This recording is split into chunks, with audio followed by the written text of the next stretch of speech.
हाँ, ध्यान दीजिए बच्चों, कल मैंने आपको combination of simple sentences into one complex sentence पढ़ाया था और उसमें सबसे पहला यूज पढ़ाया था मैंने नाउन क्लास का। और नाउन क्लास के अंतर्गत मैंने बताया था कि that, what, when, where, why, who, if और वेदर का प्रयोग कंजंक्शन के रूप में करते हैं तथा इनके माध्यम से प्रिंसिपल क्लास तथा सबऑर्डिनेट क्लास के वाक्यों को जोड़ा जाता है। ये भी बताया था कि समथिंग के लिए व्हाट का प्रयोग, सम प्लेस के लिए वेयर का प्रयोग, सम टाइम के लिए व्हेन का प्रयोग, सम रीजन के लिए वाई का प्रयोग और समवन के लिए हु का प्रयोग करते हैं। अब कल मैंने इसको 5 वर्गों में बांटा गया है। कल मैंने इसके 2 ग्रुप बताए थे, एक सब्जेक्ट टू द वर्ब, उसके एग्जाम्पल बताए थे, और एक ऑब्जेक्ट टू द वर्ब। आज उसका तीसरा नियम है object to the preposition. Object to the preposition.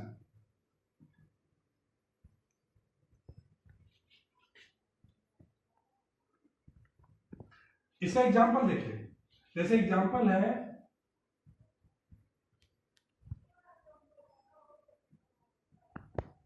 The teacher says something. इसका मतलब अध्यापक कुछ कहता है, full stop. Please pay attention to it. यानी अध्यापक कुछ कहता है, कृपया इस पर ध्यान दो। अब हम एनालिसिस करेंगे, कृपया इस पर ध्यान दो, किस पर? जो कुछ अध्यापक कहता है। यहाँ समथिंग है, व्हाट का प्रयोग हो जाएगा। और इधर देखेगा, यहाँ इट जो है इस टू का ऑब्जेक्ट है, ऑब्जेक्ट टू द प्रीपोजिशन। और एनालिसिस करने पर ज्ञात हुआ कि ये इट जो है इस पूरे वाक्य की ओर संकेत कर रहा है। कृपया इस पर ध्यान दो, हमने इसके लिए क्वेश्चन किया, किस पर? जो कुछ अध्यापक कहता है। तो जब हम बनाएंगे इसे तो बन जाएगा प्लीज पे अटेंशन, और प्रीपोजिशन आ गया।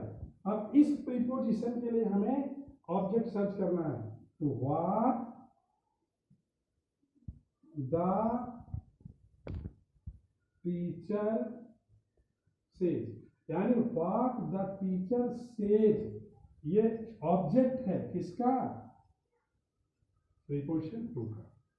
ये हो गया ऑब्जेक्ट टू द प्रीपोजिशन। कृपया ध्यान दो, जो कुछ अध्यापक कहता है, ऑब्जेक्ट टू द प्रीपोजिशन। इसका एक एग्जांपल हम और दे रहे हैं। जैसे दूसरा एग्जांपल इसका, ही सेड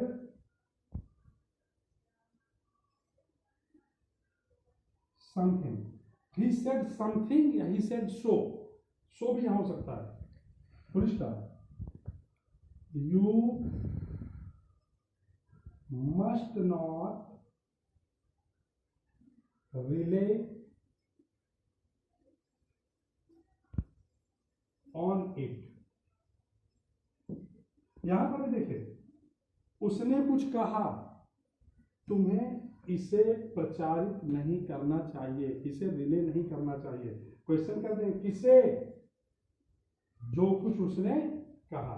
यानी यहां देखिएगा, ये इट जो है इस ऑन का ऑब्जेक्ट है। और एनालिसिस करने पर क्या ज्ञात हुआ? ये इट जो है इस पूरे वाक्य की ओर संकेत कर रहा है। यानी हमें इस पूरे वाक्य को एज ए ऑब्जेक्ट ऑन के लिए प्रयोग कर देना है। तो जब हम बनाएंगे तो हो जाएगा you must not rely on. अब इस ऑन के लिए ही preposition what he said, what he said. तो व्हाट ही सेड ये ऑब्जेक्ट है, किसका? प्रीपोजिशन ऑन का। यानी तुम्हें रिले नहीं करना चाहिए जो कुछ भी उसने कहा। You must not rely on what he said. Clear? अब इसके बाद देखिए अगला इसका जो है चौथा, वो है case in apposition to the noun.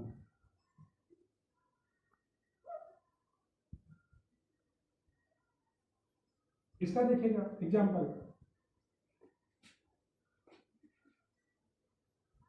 जैसे वाक्य दे दिया जाए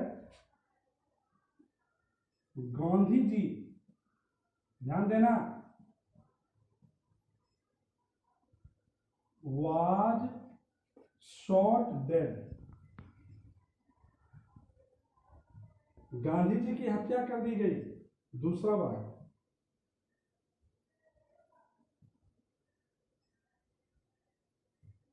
the news spread all over the world,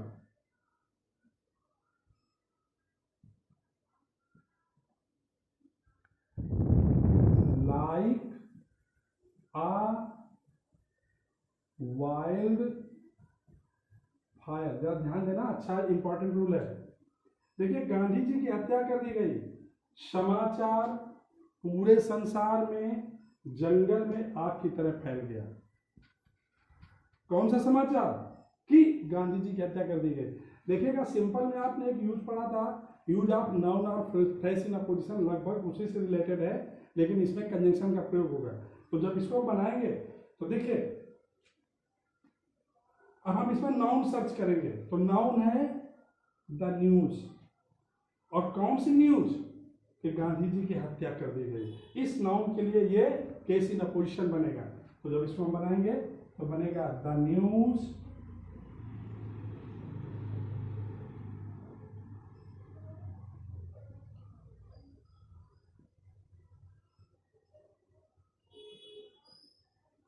कामा, अब देखिए कामा दैट,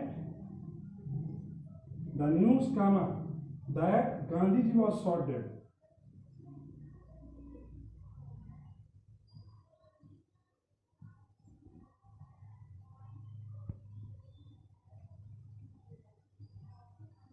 यानी ये नाउन है और ये इसका केस इन अपोजिशन है। आगे the news that Gandhi ji was shot dead, अब सीधे टेंस उठा लेंगे, स्प्रेड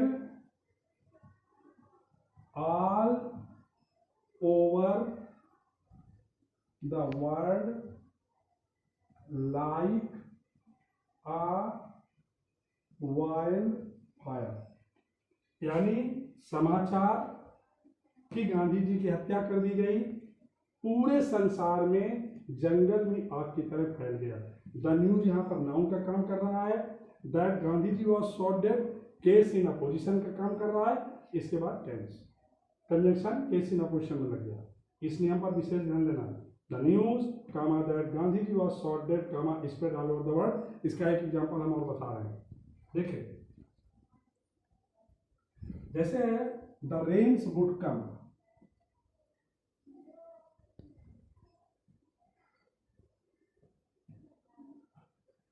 वर्षा होगी। दूसरा है दैट वाज आवर होप, ऐसी हमारी उम्मीद थी। वर्षा होगी ऐसी हमारी उम्मीद थी। और तीसरा एक वाक्य इसमें और है, आवर होप वाज रॉन्ग, और हमारी उम्मीद गलत थी। ये सेंटेंस है, वर्षा होगी ऐसी हमारी उम्मीद थी, हमारी उम्मीद गलत थी। अब इसमें कौन सी उम्मीद? कि वर्षा होगी, यानी इसका जो ऑब्जेक्ट नाउन होगा वो आवर होप होगा। तो जब इसको हम बनाएंगे तो देखिए आवर होप कामा, ये तो हो गया नाउन। अब इसका केस इन अपोजिशन सर्च करना है कंजंक्शन के साथ, our hope that the rains would come, that the rains would come, यानी that the rains would come, ये इसका केस इन अपोजिशन हो गया, दोनों के बीच में कामा लग गया। Our hope comma that the rains would come, और फिर कामा, अब टेंस अप्लाई हो जाएगा, वाज रन, ये बन गया।